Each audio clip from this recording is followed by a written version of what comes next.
کیا کبھی ہم نے اپنے بچوں کو یا خود کو جہنم کی آگ سے بچانے کی کوشش کی؟ ہم صبح اٹھتے ہیں، رات سوتے ہیں، ان راستوں پر چلنے کی کوشش کرتے ہیں جن راستوں پر چلنے کے بعد جہنم کے دہکتے ہوئے شعلے ہمارے استقبال کے لیے تیار ہوں، لیکن ہم نہیں ڈرتے جہنم کی آگ سے، ہم نہیں ڈرتے اللہ کے عذاب سے۔ اور آپ کہیں نہیں ہم تو یقیناً ڈرتے ہیں، تو میں آپ سے پوچھنا چاہوں گا، کیا جہنم کی آگ سے ڈرنے والا انسان نمازیں قضا کرتا ہے؟ کیا جہنم کی آگ سے ڈرنے والا انسان زنا کرتا ہے؟ کیا جہنم کی آگ سے بچنے کا جذبہ رکھنے والا انسان شراب اور ڈرگس استعمال کرتا ہے؟ کیا جہنم کی آگ سے ڈرنے والا انسان اپنے آپ کو اس راستے پہ ڈالتا ہے جس راستے پر چلنے کے بعد جہنم کے دہکتے ہوئے شعلے جس کا استقبال کریں؟ نہیں۔ ہم دیکھیں یہ مجمع ہمارے سامنے ہے اور ہمارے وہ بھائی ماشاءاللہ وہاں چلا رہے ہیں اچھی طریقے سے، اور یہ سمجھ رہے ہیں کہ یہاں ان کی آواز نہیں آتی۔ خیر، یہ بھی ایک انداز ہے جینے کا۔ دیکھیے ایک مرتبہ درود شریف پڑھنے۔ اللہم صلی علی سیدنا و مولانا محمد معدن الجود والکرم وآلہ وصحابہ بارک وسلم۔ توجہ چاہوں گا تھوڑی دیر۔ میرے پیارے آقا صلی اللہ تعالی علیہ وسلم کے پیارے دیوانوں، یہ جتنے حضرات اس وقت میرے سامنے بیٹھے ہیں، میں ان سے ایک سوال پوچھنا چاہوں گا۔ کبھی آپ کے ذہن میں یہ بات آئی کہ میرا اٹھنے والا کوئی قدم ایسا تو نہیں ہے جو غلط راستے کا ہو؟ نہیں۔ ہم نماز میں دعا کرتے ہیں اہدنا الصراط المستقیم صراط الذین انعمت علیہم غیر المغضوب علیہم ولا الضالین آمین۔ اے اللہ ہم کو سیدھے راستے پر چلا، ان کے راستے پر چلا جن پر تیرا انعام نازل ہوا، ان کے راستے پر نہ چلا جن پر تیرا غضب نازل ہوا جو گمراہ ہوئے۔ لیکن آج حالات یہ ہیں کہ دنیا بھر کا مسلمان اللہ والوں کے راستے پر نہیں چل رہا، نبی کے راستے پر نہیں چل رہا، قرآن کے بتائے ہوئے راستے پر نہیں چل رہا۔ میکزیمم مسلمان اگر چل رہے ہیں تو ان راستوں پر چل رہے ہیں جن راستوں پر چلنے کے بعد سوائے بے چینی، سوائے بے قراری، سوائے مصیبت اور سوائے تکلیف کے اور کوئی چیز نہیں آ سکتی۔ اور افسوس کی بات تو یہ ہے کہ گناہ کرنے کے بعد، اس راستے پر چلنے کے بعد شرم بھی نہیں آتی، احساس بھی نہیں ہوتا، اور طبیعت کے اندر بے چینی اور بے قراری بھی محسوس نہیں کرتا۔ مسلمانوں ذرا سوچو، اللہ کے رسول صلی اللہ علیہ وسلم کے صحابہ کو اللہ کا کتنا ڈر تھا، اس راستے پر چلنے سے کتنا ڈرتے تھے۔ مرد تو اپنی جگہ پر، لیکن خواتین کی زندگی کا بھی آپ جائزہ لے سکتے ہیں۔ اللہ اکبر، ایک خاتون جس کو مرگی کی بیماری تھی، اللہ اکبر، اسے مرگی کے دورے پڑتے تھے، بارگاہ رسول صلی اللہ علیہ وسلم میں وہ عورت حاضر ہوتی ہے اور عرض کرتی ہے یا رسول اللہ صلی اللہ تعالی علیہ وسلم میرے لیے دعا فرما دیں۔ تو آقا کریم صلی اللہ علیہ وسلم نے فرمایا تم صبر کرو تو تمہارے لیے بہتر ہے۔ وہ کہتی حضور میں صبر ضرور کروں گی، لیکن ایک دعا تو ضرور کر دیں کہ جب مرگی کا دورہ پڑتا ہے نا تو سرکار مجھے ہوش نہیں رہتا، میرا پردہ میں جو ہے بے پردہ ہو جانے کا ڈر میرے اندر رہتا ہے، اس لیے کہ دورے میں پتہ نہیں چلتا ہے۔ تو سرکار اتنی تو دعا کر دیجئے کہ جب مرگی کا دورہ پڑے تو میں بے پردہ نہ ہو جایا کروں۔ اللہ اکبر، بیماری میں بھی شریعت کا اتنا خیال۔ جب وہ خاتون یہ کہتی ہے آقا اس کے لیے دعا تو کر دیتے ہیں، اس کے بعد ارشاد فرماتے ہیں جس کسی کو جنتی عورت کو دیکھنا ہو وہ اس عورت کو دیکھ لے۔ آپ اندازہ لگائیں بیماری میں بھی شریعت نہ چھوٹے اس کا اتنا خیال ہے، بیماری میں بھی اللہ کے رسول کی نافرمانی نہ ہو اس کا اتنا خیال ہے۔ تم ہوش میں رہ کر کے اللہ کی نافرمانی کر رہے ہو، تم ہوش میں رہ کر اللہ کے رسول صلی اللہ علیہ وسلم کے ارشاد کے خلاف عمل کر رہے ہو، ڈرو اللہ سے، گناہوں سے بچو۔ یاد رکھو گناہ کبھی انسان کی زندگی میں سکون نہیں لاتا۔ ایک بات خاص طور پر عرض کروں، سیدنا فاروق اعظم رضی اللہ المولا تبارک و تعالیٰ عنہ کا معمول تھا کہ رات کے سناٹے کے اندر لوگوں کی خبرگیری کے لیے نکلا کرتے تھے اور جاننے کی کوشش کرتے تھے کہ لوگ کس حال کے اندر ہیں، کیا کر رہے ہیں۔ ایک مرتبہ خیال آیا کہ چلو میں چل کر کے ذرا جنگل کی طرف جاؤں، بیاباں کی طرف جاؤں اور ذرا دیکھوں کہ وہاں کیا پوزیشن ہے۔ آپ نوجوان ہیں، غور سے سنیے گا، دل و دماغ میں یہ بات بٹھائیے گا۔ اللہ اکبر۔ سیدنا فاروق اعظم رضی اللہ تعالیٰ عنہ تھوڑا سا توشہ اپنے ساتھ لیتے ہیں، نکل جاتے ہیں جنگل و بیابان کی طرف۔ جب جاتے ہیں تو دیکھتے ہیں ایک نوجوان بکریاں چرا رہا ہے۔ فاروق اعظم نے اسے دیکھا، جتنا کھانا تھا وہ تو ختم ہو چکا تھا۔ نوجوان سے فاروق اعظم نے کہا میں مسافر ہوں، بھوک لگی ہے، کسی بکری کا دودھ دو کر کے مجھے پلا دو تاکہ میری بھوک مٹ جائے۔ نوجوان نے جواب میں کہا حضور یہ بکریاں میری نہیں، مسافر اے مسافر یہ بکریوں کا میں مالک نہیں ہوں، اس کا مالک تو کوئی اور ہے، میں تو صرف بکریاں چرانے والا ہوں، اپنے مالک کی اجازت کے بغیر میں تمہیں بکری کا دودھ دو کر کے نہیں دے سکتا۔ اتنا سننا تھا کہ اسے نہیں معلوم تھا کہ یہ بات امیر المؤمنین کے سامنے وہ کہہ رہا ہے۔ فاروق اعظم نے محسوس کر لیا کہ یہ پاکیزہ کوئی نوجوان ہے، نیک نوجوان ہے۔ فاروق اعظم نے اس کا امتحان لیا اور ارشاد فرمایا اتنا بڑا بکریوں کا ریوڑ ہے، ایک بکری کا بچہ مجھے دے دے، میں ذبح کر کے اسے کھا لوں گا، تجھے اچھی قیمت دوں گا، اور اگر تیرا مالک تجھ سے پوچھے کہ بکری کا ایک بچہ کم کیسے ہوا تو کہہ دینا کہ بھیڑیے نے کھا لیا۔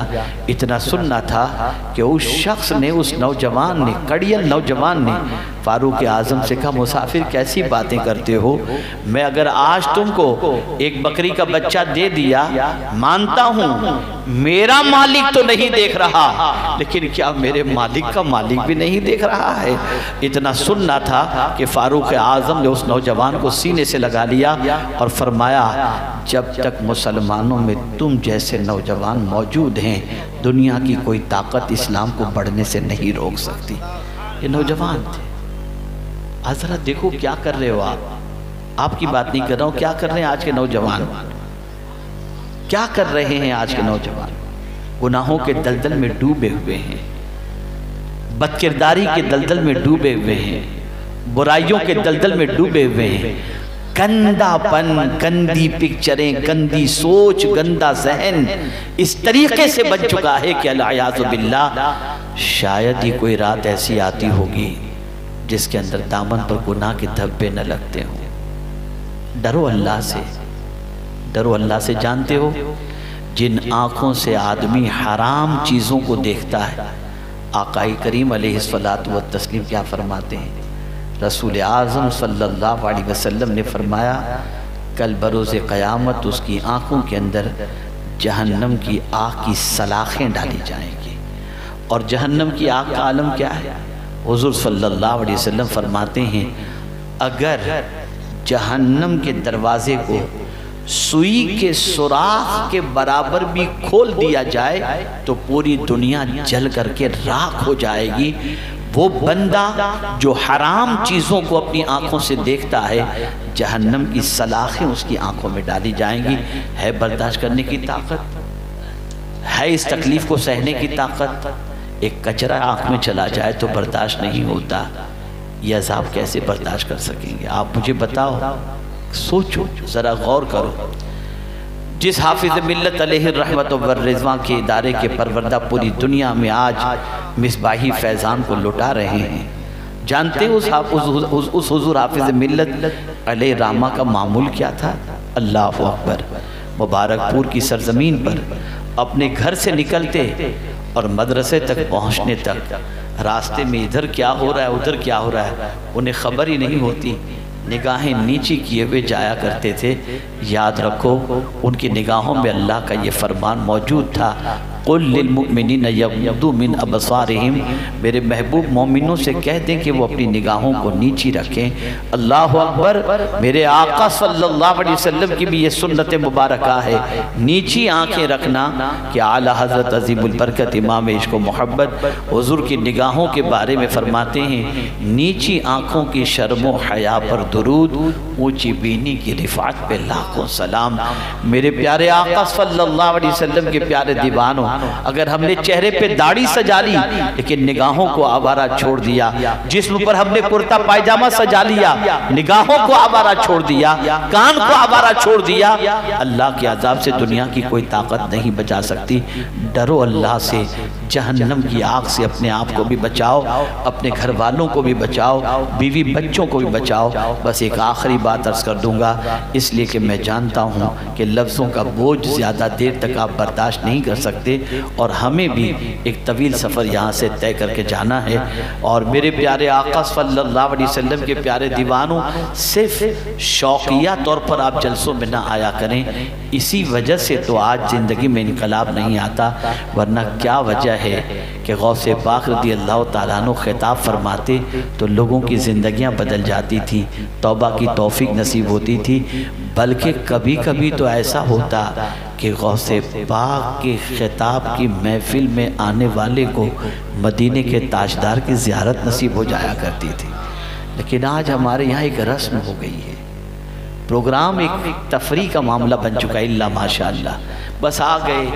یہ نیت سے کم لوگ آتے ہیں کہ جائیں گے، جو بات کہی جائے گی سنیں گے اور اپنی زندگی کو بدلیں گے۔ یہ نیت بنایا کرو، یہ معمولی محفل نہیں ہے، یہ وہ محفل ہے جہاں فرشتے بھی ادب کے ساتھ آتے ہیں۔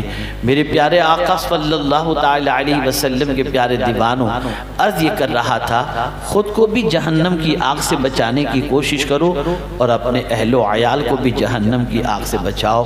ایک بات زندگی پر یاد رکھنا، آج جو ابھی آخری بات میں کرنے جا رہا ہوں قرآن کی روشنی میں، اگر آپ نے اس بات پر عمل کیا تو یوٹیوب کے تو آپ سب شوقین ہیں، اور یوٹیوبر کی یہاں یوٹیوب چینل والوں کی تو لائن لگی ہوئی، گنا نہیں جا سکتا کتنے چینل والے ہیں۔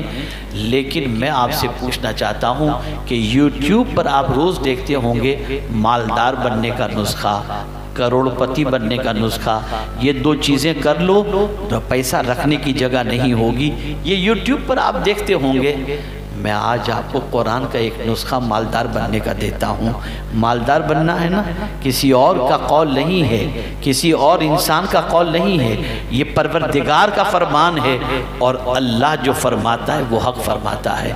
میرا رب فرماتا ہے وَأْمُرْ أَهْلَكَ بِالصَّلَاةِ وَاسْتَبِرْ عَلَيْهَا لا نسألک رزقا نحن نرزقک۔ اللہ فرماتا ہے اپنے گھر والوں کو، اہل و عیال کو نماز کا حکم دو اور تم بھی نماز پر قائم رہو، میں تم سے روزی نہیں مانگتا، میں تم کو روزی عطا کروں گا۔ روزی عطا کرنے کا وعدہ اللہ فرما رہا ہے کن کے لیے؟ جو خود بھی نماز قائم کرتے ہیں اور اپنے اہل و عیال کو بھی نماز کا حکم دیتے ہیں۔ آقا کریم صلی اللہ علیہ وسلم نے دعا فرمائی، اے اللہ 3 قسم کے لوگوں کے گھروں کو ہرا بھرا رکھنا، ان میں سے ایک وہ شخص جو اپنی بیوی کو نماز کے لیے اٹھائے اور جو بیوی اپنے شوہر کو نماز کے لیے اٹھائے۔ حضور دعا فرماتے ہیں اللہ اس کے گھر کو ہرا بھرا رکھنا۔ آپ ہر ایک کے تعویذ پر بھروسہ کر لیتے ہو، ہر ایک کے وظیفے پر بھروسہ کر لیتے ہو، ٹھیک ہے، اللہ والا اگر کوئی چیز دے رہا ہے اس کی تاثیر ہوتی ہے، لیکن حضور سے بہتر تو کسی کا فرمان نہیں ہو سکتا، اللہ سے بڑا تو کسی کا فرمان نہیں ہو سکتا۔ ذرا اس پر بھی عمل کر کے دیکھیں اور اس کو بھی اپنی زندگی میں نافذ کر کے دیکھیں، انشاءاللہ آپ کی زندگی سنور جائے گی، آپ کو دنیا اور آخرت کی نعمتیں نصیب ہو جائیں گی۔ اور اسی کے ساتھ ساتھ میرے پیارے آقا صلی اللہ علیہ وسلم کے پیارے دیوانوں، یہ شعبان المعظم کا مہینہ ہے، اور یہ مہینہ آیت درود کے نزول کا مہینہ ہے، اور رسول اعظم صلی اللہ علیہ وسلم اس ماہ مبارک کے بارے میں فرماتے ہیں شہر المطہر، یہ پاک کرنے والا مہینہ ہے۔ اس مہینے میں توبہ کرو، استغفار کرو، اللہ سے معافی مانگو، گناہوں سے بچو۔ حالات پوری دنیا کے ہماری نگاہوں کے سامنے ہیں، ہمیں جھنجھوڑ رہے ہیں۔ سدھر جا مسلمان، سنبھل جا مسلمان، بدل جا مسلمان، سیدھے راستے پر آ جا مسلمان۔ لیکن پھر بھی مسلمان اپنی زندگی کو سنوارنے کے لیے تیار نہیں۔ بدل ڈالو اپنی زندگی کو، غلط روی سے منازل کے بہت بڑھتے ہیں۔ مسافر و رویش کارواں بدل ڈالو، زندگی اچھی کر لوگے حالات اچھے ہو جائیں گے، زندگی بری کرو گے حالات برے ہو جائیں گے۔ عادات اچھی ہوں گی حالات اچھے ہوں گے، عادات بری ہوں گی تو حالات برے ہوں گے۔ میرے پیارے آقا صلی اللہ علیہ وسلم کے پیارے دیوانوں، یہ اصلاح معاشرہ کے نام سے محفل ہے۔ آپ کو اپنے معاشرے کی بھی اصلاح کرنی ہے اور اپنی ذات کی بھی اصلاح کرنی ہے۔ اگر آپ آئے، رات بھر آپ بیٹھے، ابھی تک یہاں پر بیٹھے، محب گرامی حضرت مولانا سید امین القادری صاحب کا درد بھرا ولولہ انگیز بھی خطاب آپ نے سماعت فرمایا، اور اسی کے ساتھ ساتھ حضور محقق کے مسائل جدیدہ سے بہت سارے مسائل بھی آپ نے سنے، نعتیں بھی سنی، باتیں بھی مدینے والے کی سنی۔ لیکن اگر جانے کے بعد آپ کی زندگی میں کوئی فرق نہیں پیدا ہوا، کہ آپ کے اندر نماز کی تڑپ پیدا نہیں ہوئی، گناہ سے بچنے کا جذبہ پیدا نہیں ہوا، تو مجھے بتاؤ اتنا لمبا سفر طے کر کے اس محفل میں آنے کا مقصد کیا تھا؟ لیکن اگر آپ بدل گئے، توجہ چاہوں گا جملے پر، اگر آپ بدل گئے، آپ نے اللہ کی طرف اپنے آپ کو جھکا دیا، اللہ کی بارگاہ میں جھکا دیا، اللہ کی طرف رجوع کر لیا، رسول رحمت صلی اللہ علیہ وسلم کی طرف رخ کر لیا، مدینے کی طرف، تو جانتے ہیں کیا ہوگا؟ شیطان جو ہے نا جل کر کے راکھ ہو جائے گا، اور مدینے کے تاجدار خوشی سے ان کے چہرے پر مسکراہٹ آ جائے گی۔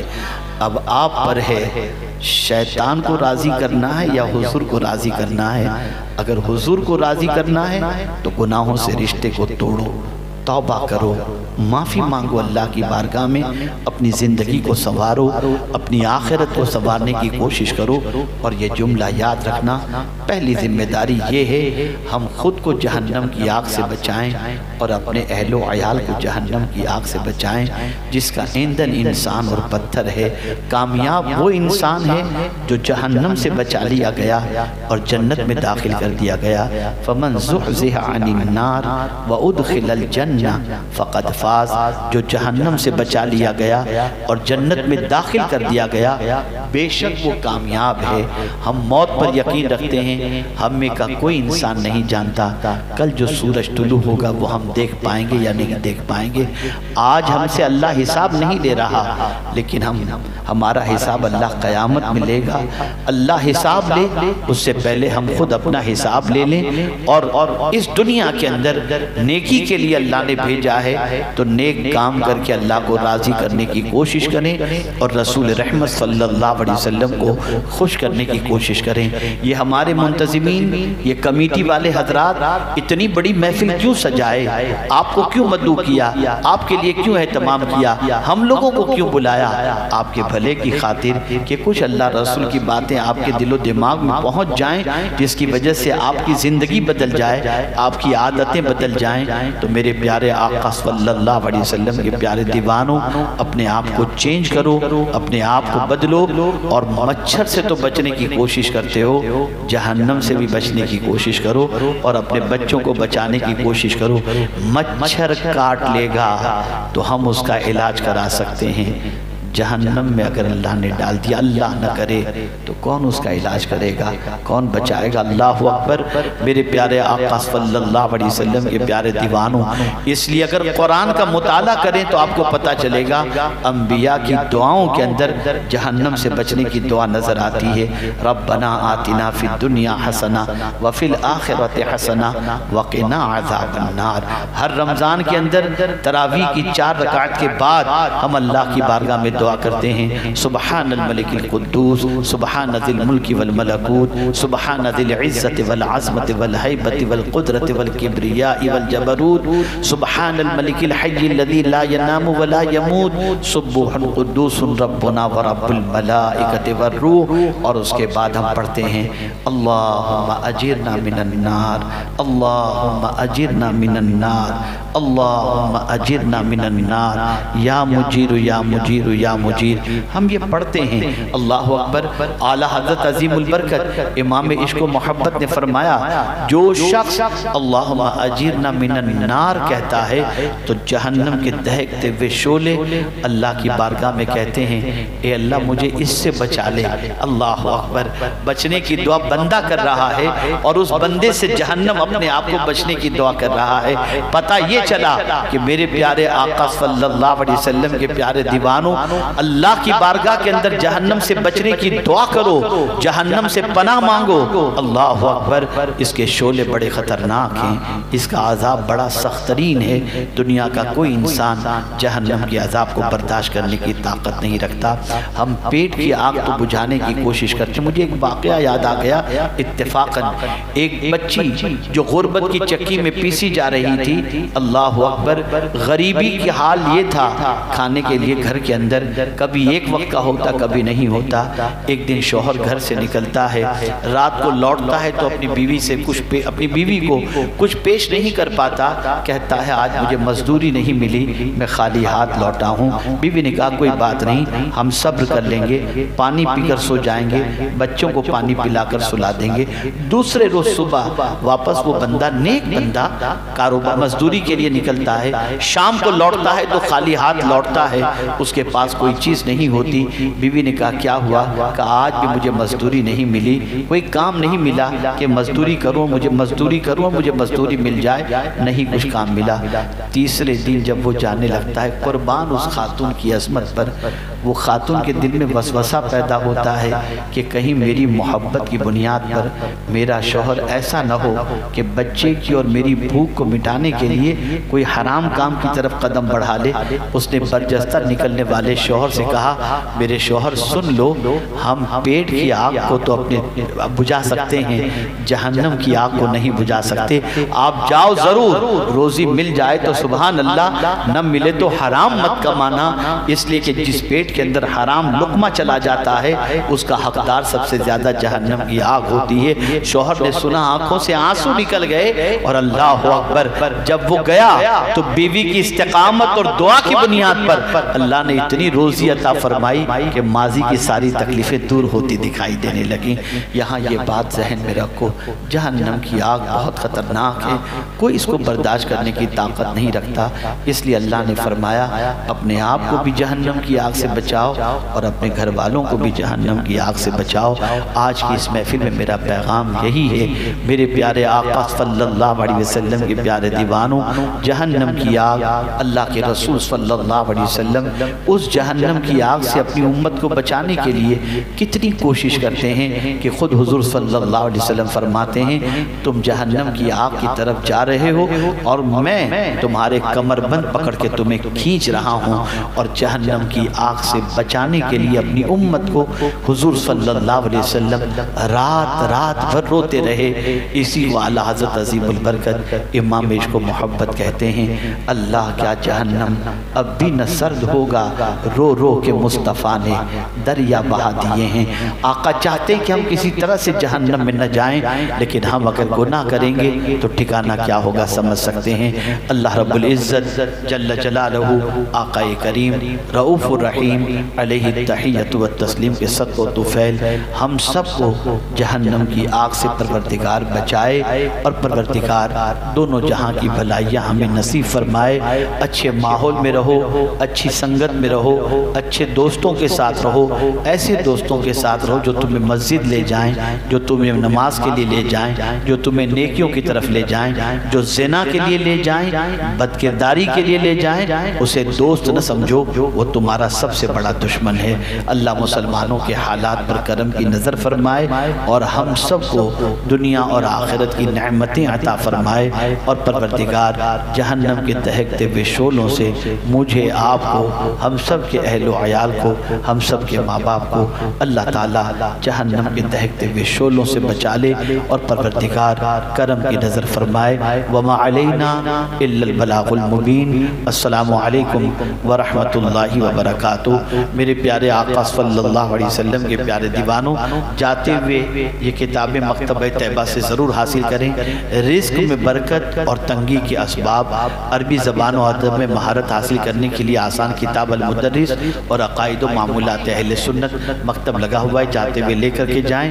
اور ہمیں چونکہ فوراً نکلنا ہے، زیادہ وقت نہیں ہے، ایک شعر صلاۃ والسلام کا، مختصر دعا، اور کوئی بھی بھیڑ بھاڑ اس طریقے سے نہ کریں کہ نکلنے میں دقت ہو۔